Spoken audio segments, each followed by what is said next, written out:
Bitch, I'm outside of some movie. Blue cheese. Since moved to LA.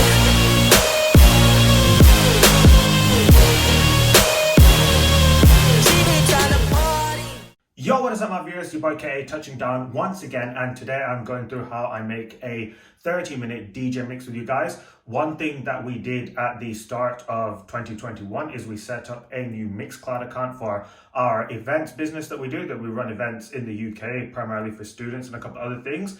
I'll link it down below. Also, check it out here. And yeah, we have different DJs featuring on it every week. So we bring different flavors, different vibes, just for people to jam to during the lockdown times, stuck in this quarantine. Like, you can't exactly go partying. There's not a whole lot you can do. So we thought we'll bring you guys some different flavors of music and everything. And as it is this week, it's my turn to put a mix on there. So it is technically a guest mix, even though it is our own business page. But we decided to open it up to a lot of DJs, get the network out there, spread the word and everything. So that's what we decided to do. But I thought I would take you guys behind the scenes on how I do it, because I do get asked a lot of the time, like, oh, is it easy to make your mixes? How do you do it? What's the thought process behind it? And there's just a few steps that I generally follow, a few principles and everything. And usually, if all goes well, we do end up with a half decent product at the end. But I'll let you guys be the judge of that once you've checked it out. So let's get into it. So believe it or not, first thing we don't need is the decks. We can turn these off. Literally, the first thing I do when I make a mix that's going to go out on a Mixcloud page or a SoundCloud page or get printed to CD, anything like that, is nothing to do with decks. It's to put down the ideas, get the music ready, and prep everything so it's ready to mix smoothly. And I'll show you how I do that right now. Okay, so the way DJs record mixes can vary greatly between the style of DJ they are, the way they like to record, the way they like to play and everything. And there's no one right way to do it. This is the way I found works best for me, just because of the way I like it and everything. I like to plan everything in a mixtape out very meticulously because I like the end product to be smooth and polished.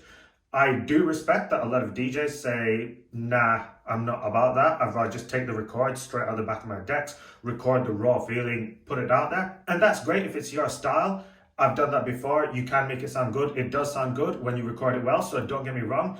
The reason I like to do it this way though is because when I make these mixes, I like to consider who my target audience is and where they're going to listen to it.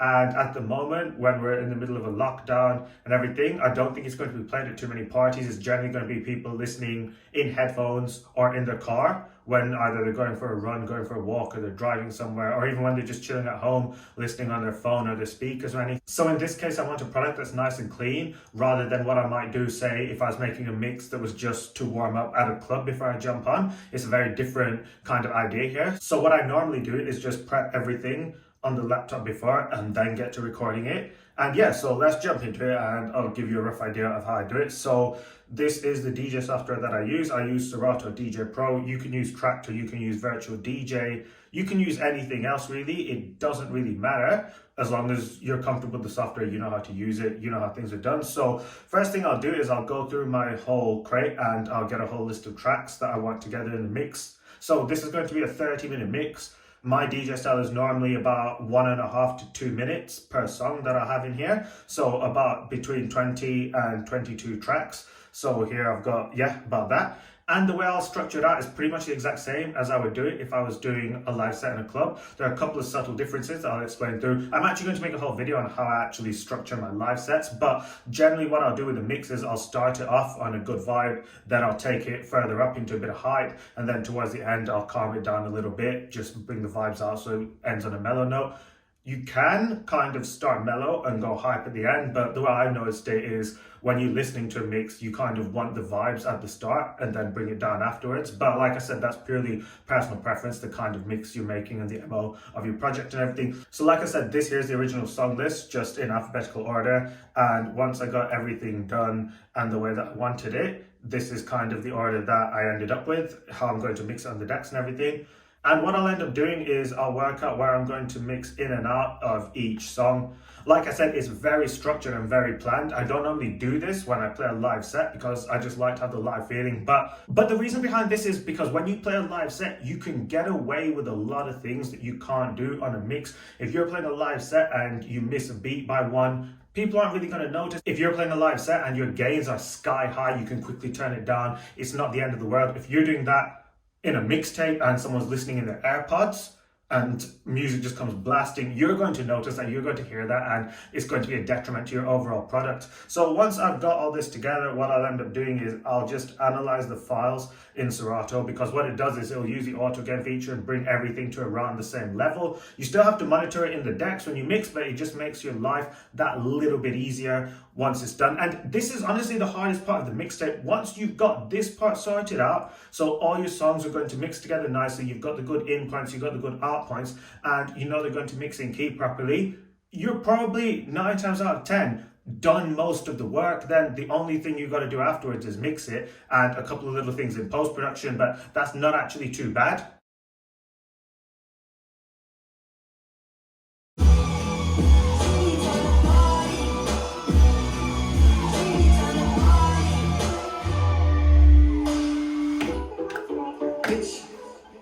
Corvette, hop in a motherfucking jet, wait, jet.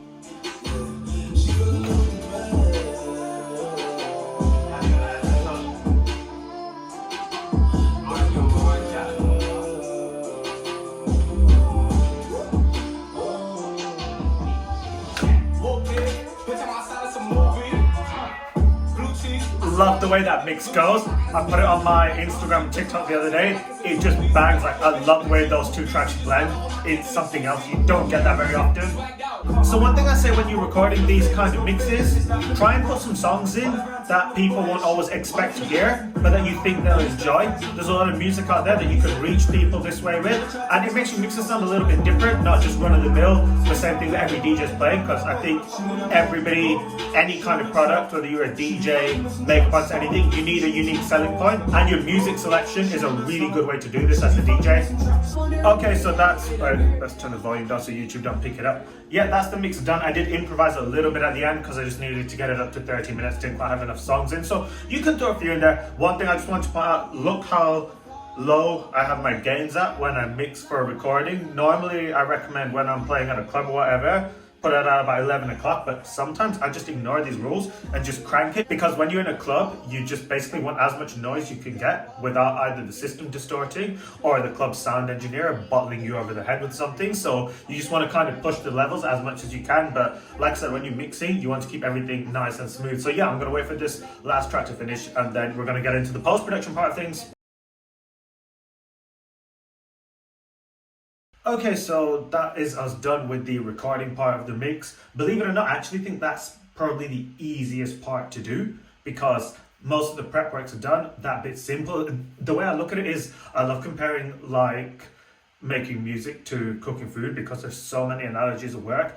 If you prep all your ingredients, you get everything ready before, the actual cooking part is very easy because everything's prepared and good to do. So the mixing part is actual cooking of it, and it's not actually that hard once everything's prepped. And now we're going to get into the post-production part of things. I'll talk you through it very quickly. I'm not going to go through the whole process because it's really long-winded and technical, and I can't even do it here because I need to be in a room with proper speakers so I can listen back to everything properly and tweak everything. But what I normally do is I'll take the mix that I just recorded. So I did this in 4 takes, which basically means I screwed up 4 times.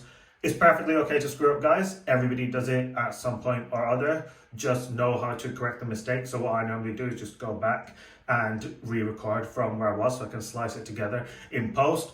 A couple of people say just record the whole mix and then do it again and again. You can do it. I think that is a colossal waste of time.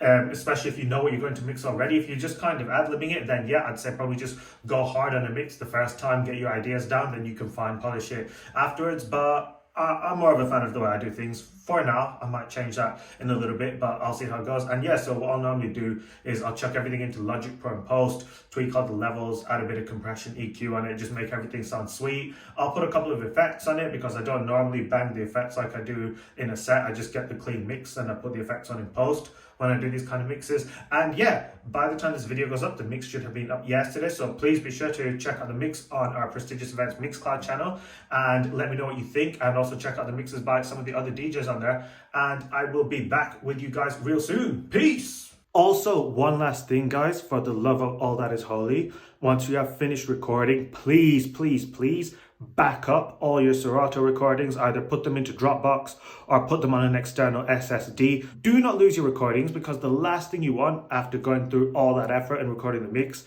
is to do it again, because your heart just won't be in it the second time. You also have more thrill and excitement doing it the first time. So please back up your recordings, because I've lost so many mixes that way. Sometimes files just corrupt, or I've not saved it when I thought I have. So make sure you save everything and make sure you back it up, guys.